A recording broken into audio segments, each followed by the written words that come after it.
Madame, Monsieur, bonjour. Merci de nous être fidèles.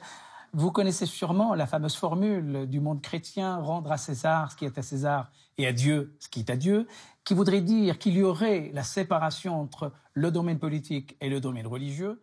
Qu'est-ce qu'il en est de l'islam? Qu'est-ce qu'il en est des rapports entre l'islam et le pouvoir? Nous allons consacrer 2 émissions autour de la question de l'islam et du pouvoir. Est-ce un retour à l'histoire? Avec 2 invités que je remercie d'avoir répondu à notre invitation. Bonjour Karim Ifrak, vous êtes chercheur au Centre national de la recherche scientifique, le CNRS, islamologue, et vous êtes spécialiste des textes et de la pensée dans le monde musulman. À côté de vous, Hawa Seniga, bonjour. Bonjour. Maître de conférence à Sciences Po Lyon, et vous êtes membre du laboratoire Triangle. C'est un laboratoire dans lequel il y a des recherches notamment sur l'ère arabo-musulmane. Merci messieurs. Avant de revenir vers vous, regardez avec nous ce document, ce sujet qui nous a été préparé par Marie-Annick Leguerre.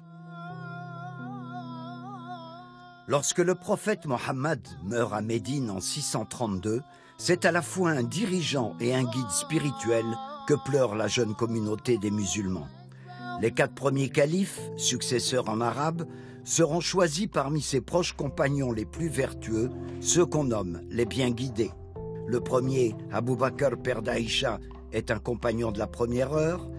Le deuxième, Omar, est choisi pour ses qualités de stratège et de chef militaire. On doit au 3e calife Othman la recension du corpus du Coran. Le conflit pour la succession entre le 4e calife Ali, cousin et gendre du prophète, et les Omeyyades est à l'origine de la fitna, la discorde, qui a donné naissance au sunnisme et au chiisme. La charte de Médine, selon l'interprétation d'Ibn Ishaq, régit les relations avec les autres communautés religieuses. Le calife Omar applique cette charte lors de la conquête de Jérusalem.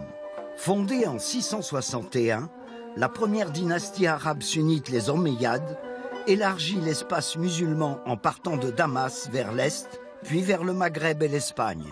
L'émirat de Cordoue, excentré dans l'espace omeyyade, devient un califat. Lorsqu'une dynastie concurrente des Omeyyades, la dynastie abbasside, les chasse de leur capitale Damas en 750. On assistera alors à la coexistence de 2 califats et même 3, avec les Fatimides. Les premiers sultans de la dynastie ottomane n'ont qu'un pouvoir temporel. Mais avec la conquête de Médine en 1517, le sultan Sélim Ier prend le titre de calife. Désormais, les sultans ottomans auront la charge d'assumer la responsabilité de l'islam et d'assurer la sauvegarde des lieux saints, ainsi que la conservation des objets emblématiques ayant appartenu au prophète. Ils sont désormais les détenteurs de la très symbolique clé de la Kaaba.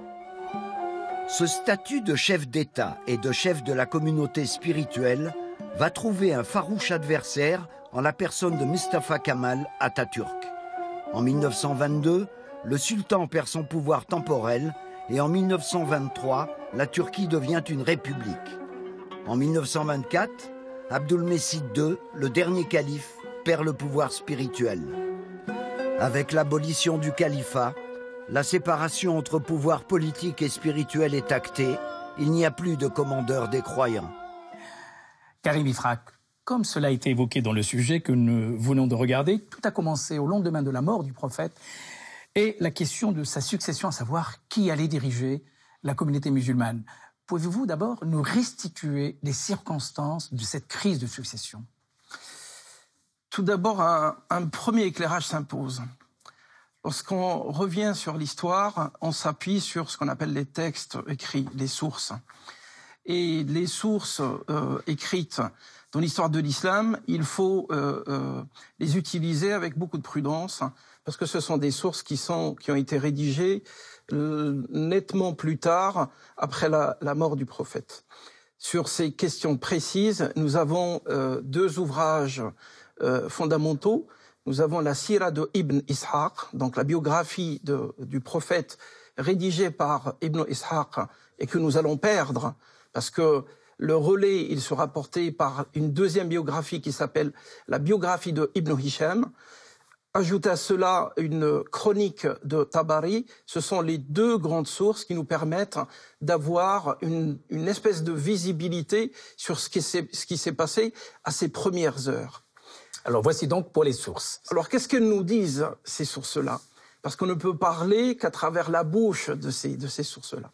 Elles nous disent qu'au lendemain de la mort du prophète, les musulmans les plus proches collaborateurs du prophète se sont rassemblés pour se poser la question: qui va être le calife, qui va être le successeur du prophète ? Ce qui pose une question, c'est que les musulmans, à la base, n'étaient pas préparés, ni psychologiquement, ni socialement, ni politiquement, à faire la relève après la mort du prophète. Parce que le prophète n'avait pas laissé de consigne ? Il n'avait pas laissé de consigne. Du coup, il va y avoir une espèce de rencontre entre les grands lieutenants du prophète.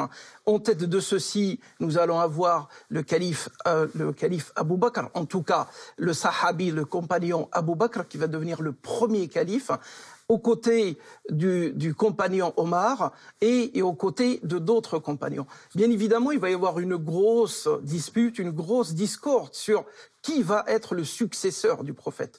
Finalement, après des tractations assez longues, parce qu'on parle de 3 jours de discussions intenses et continues, pour finalement choisir le compagnon Abu Bakr et de lui attribuer le titre de calife qui, contrairement à ce que pensent les gens, le titre de calife, il vient du fait qu'il est le successeur du prophète. Hawa Seniyar, toujours dans le prolongement de ce qui vient d'être dit, sur ce concept, cette notion du khalifa, qu'est-ce qu'il en est réellement dans sa construction au lendemain de la mort du prophète ? En règle générale, quand il s'agit de religion, se mêle à la fois du magique, un récit presque féerique, et la factualité, l'empirie, ce qui est démontrable par l'histoire. Karim Ifrak a raison de rappeler qu'on est dépendant des sources pour relater ce qui s'est passé aux plus lointaines origines de l'islam. Il est certain qu'il y a un premier problème, un défi qu'il faut relever, c'est celui de la question de savoir comment déléguer une mission qui était originairement celle du prophète de l'islam, à savoir communiquer un message qui relèverait d'une révélation divine, de type transcendante. Par conséquent, la relève était déjà, de ce fait, plus de l'ordre symbolique et politique que d'ordre religieux. Sinon, répercuter le message qu'avait dispensé le prophète de l'islam de son vivant. S'agissant de l'institution, de ce qui deviendra une institution, à savoir le califat, il faut rappeler des choses assez simples, au fond, en revenant au texte coranique, qui est le socle sur lequel reposent les croyances et les espérances des musulmans du monde, depuis les origines jusqu'à nos jours. Et ce texte coranique rappelle, insiste sur le califat, mais comme l'équivalent du vicaire de Dieu sur terre. En quelque sorte, l'homme a pour charge d'assurer la co-continuation, si je puis dire, de la création de Dieu. Et cette mission incombe à n'importe quel être humain. D'ailleurs, elle dépasse le critère religieux. Le critère religieux n'est absolument pas décisif dans le texte coranique quand il y a ce lien avec le califat. Chaque être humain, homme et femme, petit ou grand, est en quelque sorte le calife de Dieu sur terre. Celui qui a pour mission, une fois de plus, de perpétuer ce message et le message de bienfaisance, de justice, de bienséance, etc. Est-ce que cela confirme la parole connue, à savoir qu'il faut obéir à Dieu et à son prophète, et il n'y a aucune légitimité à pouvoir inventer autre chose que cette double allégeance, cette double obéissance? Karim Ifrak. Vous savez, cette question, elle est très problématique. Parce que obéir à Dieu et obéir à son prophète impose un certain nombre de considérations. Alors ces considérations, elles ont pour base que cette première obéissance, elle est entre Dieu et son prophète. On est dans un espace presque surhumain. Et lorsqu'on quitte cet espace et qu'on descend dans un espace plus humain, les choses se compliquent parce que aucun calife, aucun vicaire, aucun successeur n'a le potentiel en termes intellectuels ou moral d'un prophète. Et du coup, cela explique pourquoi le tout premier califat du monde musulman, Abu Bakr, Il a dit, si vous voyez en moi l'homme droit, eh ben, vous me soutenez. Par contre, si je fais preuve d'une quelconque non-droiture, ben, vous me remettez d'équerre. Ça se complique d'autant plus que 3 califes sur 4 n'étaient pas vus comme légitimes. La preuve, c'est qu'ils ont été assassinés. En dehors d'Abou Bakr, le premier calife, Omar, Othman et Ali ont été assassinés. Est-ce que cela a été le début de ce qu'on appelle la grande discorde ? Vous avez raison de soulever cette question qui est fondamentale. En réalité, le fait qu'il y ait eu assassinat relativise, ce faisant, le rapport fantasmé et fantasmatique que les musulmans peuvent avoir vis-à-vis d'une religion à laquelle ils sont liés de près ou de loin. Et l'assassinat montre bien qu'il y avait dissensus au sein de cette communauté musulmane naissante. D'ailleurs, faut-il l'appeler musulmane au sens confessionnel? C'est une autre question qu'on pourra peut-être aborder. Mais dans la désignation même d'Abou Bakr en 632, c'est la dimension aristocratique qui a pris le dessus. Une logique, je dirais, tribale, classique, anté-islam. C'est-à-dire avant même les premiers messages au nom de l'islam proférés par le prophète de l'islam, Mohammed. Et il s'agissait de reconfigurer un ordre tribal qui avait été mis en difficulté en raison d'une sédentarisation progressive d'un certain nombre de tribus à la Mecque. Par conséquent, la désignation d'Abou Bakr répond à une logique de cooptation, d'imposition d'une forme de charismatique, mais n'avait que très peu de liens avec une source religieuse qui serait venue en quelque sorte déterminer celui qui était le plus à même de diriger la communauté des premiers musulmans aux origines. Alors, cette notion de khilafa, de khalifatullah fi ardi, le vicaire de Dieu sur terre, qui va produire ce concept de khalife, elle va peut-être même glisser, même sur le plan sémantique, vers une autre notion qui est la commanderie des croyants, imarat al-mu'minin. Qu'est-ce qu'il en est de cette mutation, Karim Ifrah? Effectivement, il va y avoir une espèce de glissement de sens. Parce qu'à la base, il y a le titre de calife qui est l'équivalent, qui renvoie au sens premier de vicaire de Dieu. Mais ce statut, les premiers musulmans, ils en avaient parfaitement conscience. C'est pour ça qu'ils ont dit, nous ne serons pas les califes de Dieu, mais nous serons les califes, c'est-à-dire les successeurs du prophète. À la mort du premier calife, va arriver la question de nommer le second calife. Les musulmans, ils se sont dit, on ne pourra pas appeler Omar calife de Dieu, mais plutôt le calife du premier calife. Et cela poserait la question de, après Omar, il va y avoir le calife du calife du calife, et ainsi de suite, jusqu'à n'en plus finir. Ils ont dit, ça n'est pas jouable, donc on va choisir un autre titre qui est le commandeur des croyants. En partant sur la base, nous sommes des croyants, tu es notre émir, et ils mettent en place émir des croyants. Après émir des croyants, va arriver dans des espaces suzerains qui appartiennent, qui sont un petit peu sous le coude du califat, des califats qui vont se développer, le titre de émir des musulmans. Donc il se met en dessous du titre emblématique de émir des croyants, commandeur des croyants. Par contre, le développement le plus important qui va s'opérer dans l'histoire, c'est avec la naissance des premiers empires. Et je ne fais pas allusion ici à l'empire porté par le calife Omar, mais plutôt par le calife omeyyade, et cela est une autre question.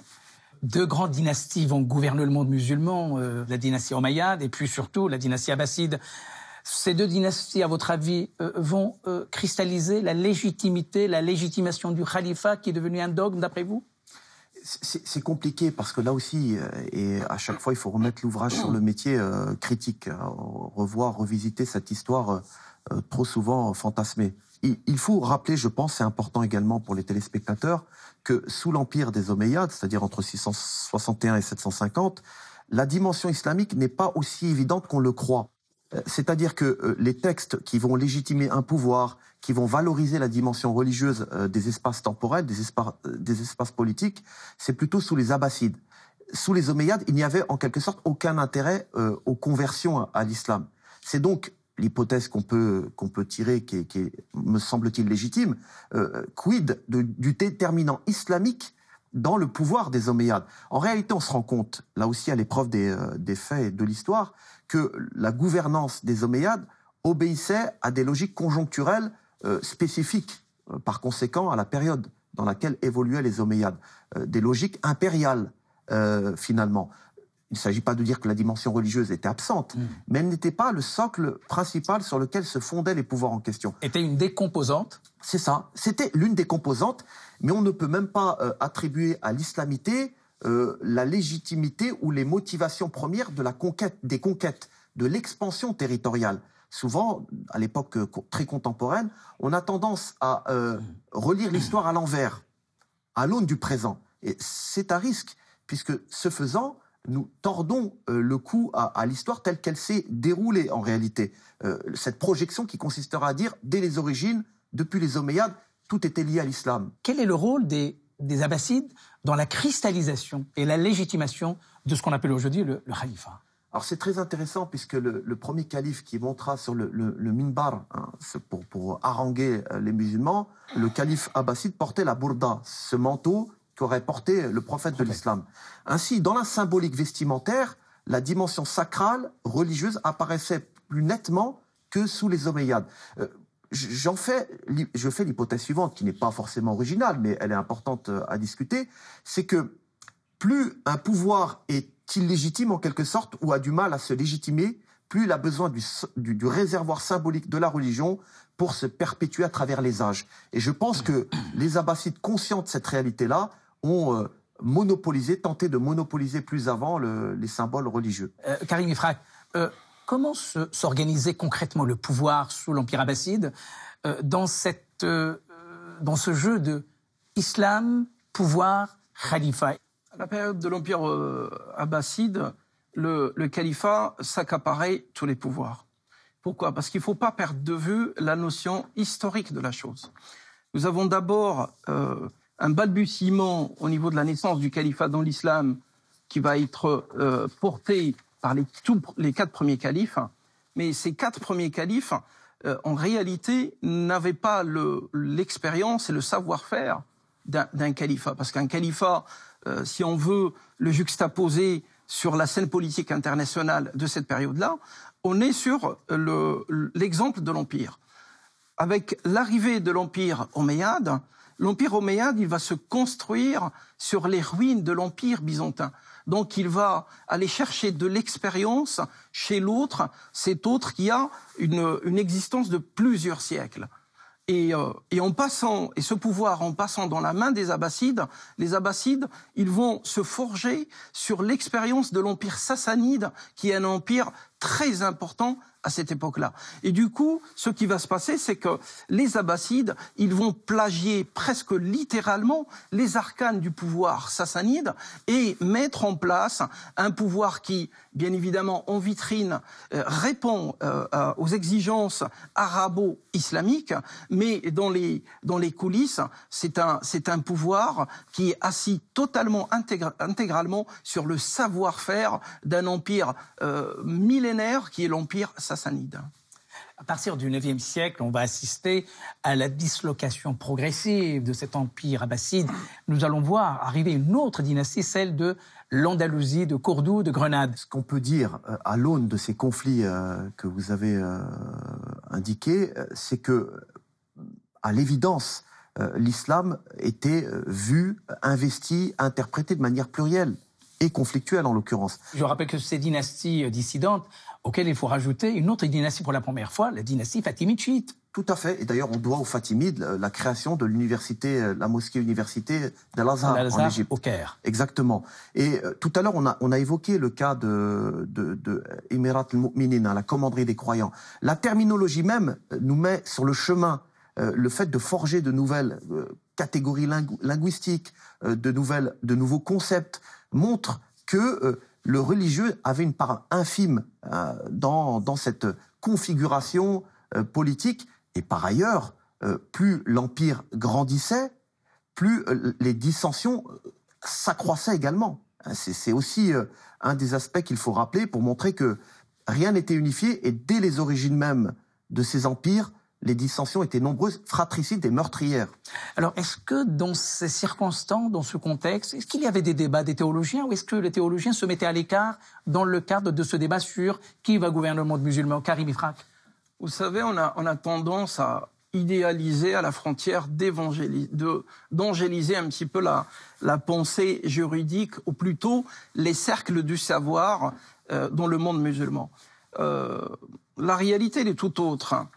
J'entends par là que ces cercles du savoir étaient, comme c'est le cas aujourd'hui même, et c'est de façon légitime bien évidemment, on n'est pas en train de les dénigrer, ils étaient dans leur grande majorité proches du pouvoir. Et bien évidemment, quand vous êtes proche d'un pouvoir face à un autre, soit naissant, soit moribond, ben vous avez une littérature qui est portée par des cercles du savoir qui défendent un petit peu les avis des hommes de pouvoir qui les subventionnent. Mais on ne peut évidemment. pas oublier quand même que l'émergence de grandes figures de la pensée islamique, telles que par exemple Al-Mawardi, qui a pensé à la question du rapport entre théologie et État, il y avait véritablement un mouvement de pensée sur la question de qui doit gouverner la communauté musulmane. Si on reprend le cas de Al-Mawardi, parce que Al-Mawardi, semble-t-il, bien évidemment, qu'il est un des tout premiers auteurs de ce qu'on appelle Siyasa Shar'iyya, c'est-à-dire la politique islamique. Mais en réalité, lorsqu'on rentre dans l'ouvrage de Al-Mawardi, on a parfaitement le sentiment qu'il n'a été qu'un recenseur de travaux de personnalités intellectuelles qui l'ont précédé. Et tout à l'heure, quand je disais que cette proximité des penseurs avec le pouvoir, nous avons un exemple par 1000 dans l'ouvrage de Al-Mawardi, parce que Mawardi va prendre un soin infini à ne citer que les écoles juridiques qui avaient pignon sur rue. C'est-à-dire qu'il va écarter totalement la 4e école juridique de l'islam et on va attendre à peu près 50 ans après pour voir arriver un nouvel ouvrage dans lequel l'auteur ne va développer que les avis exclusifs de l'école juridique hanbalite. Oui, mais tout un courant de pensée s'est développé tout de même tout au cours du Moyen-Âge, qu'on l'appelle comme ça, c'est-à-dire une période de fertilisation importante. Oui, alors il y a une ébullition intellectuelle, elle est incontestable, elle est réelle. Oui, le courant Mu'tazili est au 8e siècle, etc. D'autres courants, effectivement, de rationalisation du rapport au texte coranique, à la religion. Mais on ne peut pas éviter, esquiver cette question qu'a suggéré Karim, à savoir le fait que le savoir n'est pas totalement indépendant du pouvoir. Encore une fois, ça ne sous-estime en rien les penseurs illustres. Disons que même dans le cas d'Ibn Rushd, quand il écrit Bidayat al-Mujtahid, cet ouvrage, c'est une recension de l'ensemble des avis. Il ne tranche pas vraiment.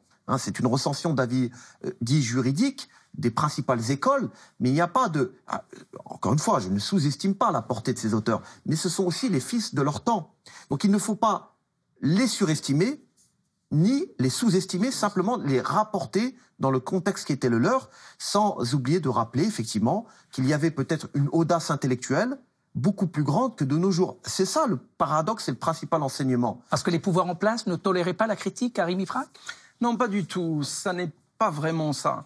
Mais lorsque vous êtes un homme de pouvoir, vous êtes un homme politique, et que vous avez la responsabilité d'administrer l'espace que vous gérez, à un moment ou à un autre, vous êtes obligé, pour des questions méthodologiques, de faire des choix.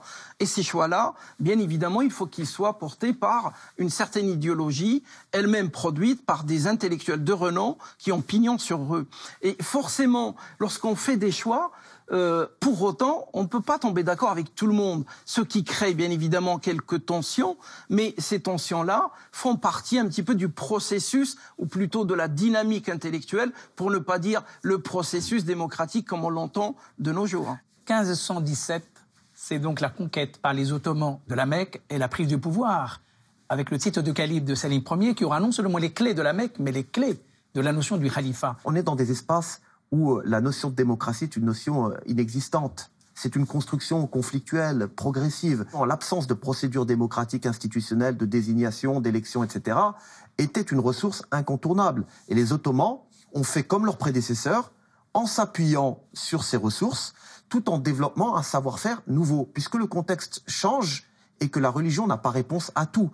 Ainsi, on devra aux Ottomans les tanzimet, les réformes, et surtout le fait que le Qanoun, la loi civile, se substituera à tout ce qui revêtirait, je dirais, un aspect sacral ou sacralisé, comme la loi religieuse, par exemple.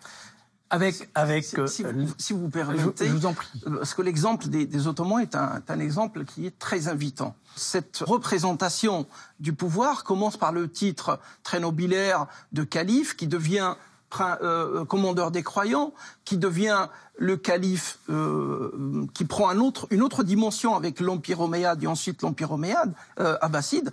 Mais avec l'arrivée de l'Empire ottoman, nous avons au niveau de la titulature quelque chose qui vient s'y greffer.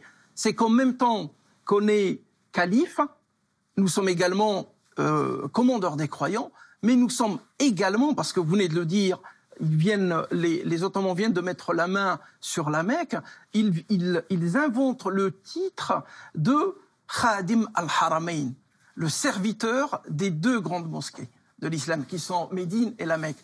Ça donne une idée sur toute la sensibilité qu'avait le pouvoir central à cette époque-là par rapport à tous les espaces qui le construisent et qui forgent un petit peu son rayonnement et son corps. Et cette mention de khalifa restera en vigueur jusqu'au début du XXe siècle, et plus précisément 1924, où